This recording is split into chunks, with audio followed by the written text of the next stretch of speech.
अगर टप्पू की शादी बनवारी से होती तो गोकुल धाम सोसाइटी का माहौल बिल्कुल ही उल्टा हो जाता। सोचिए जरा, टप्पू जो हमेशा मस्ती, दोस्ती और टप्पू सेना के साथ टाइम पास के लिए जाना जाता है, अचानक शादी के बंधन में बंध जाता, और वो भी बनवारी के साथ। पहले ही दिन से जेठालाल को सबसे बड़ा झटका लगता, क्योंकि उनके लिए टप्पू अब भी बच्चा है, और ऊपर से बनवारी जैसी सीधी सादी और प्रैक्टिकल लड़की टप्पू के केयरफ्री नेचर को बिल्कुल बर्दाश्त नहीं कर पाती।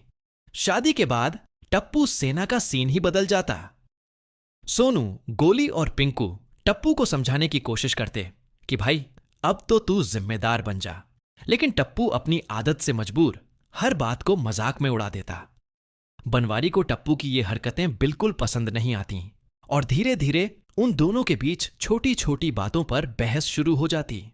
भिड़े इस शादी को अपनी जीत समझता, क्योंकि उसके हिसाब से टप्पू को सुधारने का यही सही तरीका था, जबकि जेठालाल हर रोज किसी न किसी टेंशन में रहता। दया टप्पू और बनवारी के बीच बैलेंस बनाने की कोशिश करती, कभी टप्पू का साथ देती तो कभी बनवारी को समझाती, लेकिन हर बार बात उलटी ही पड़ती। गोकुल धाम सोसाइटी में मीटिंग्स अब सिर्फ मेंटेनेंस या फेस्टिवल्स के लिए नहीं होती, बल्कि टप्पू बनवारी के झगड़े सुलझाने के लिए भी होने लगती। चंपकलाल टप्पू को संस्कार और जिम्मेदारी का लेक्चर देते रहते, जबकि टप्पू मन ही मन अपनी पुरानी बैचलर लाइफ को याद करता।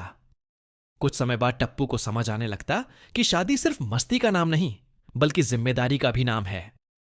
वो धीरे धीरे बदलने लगता है, बनवारी की बातों को समझने की कोशिश करता है, और बनवारी भी टप्पू के फन लविंग नेचर को अपनाना सीख जाती है।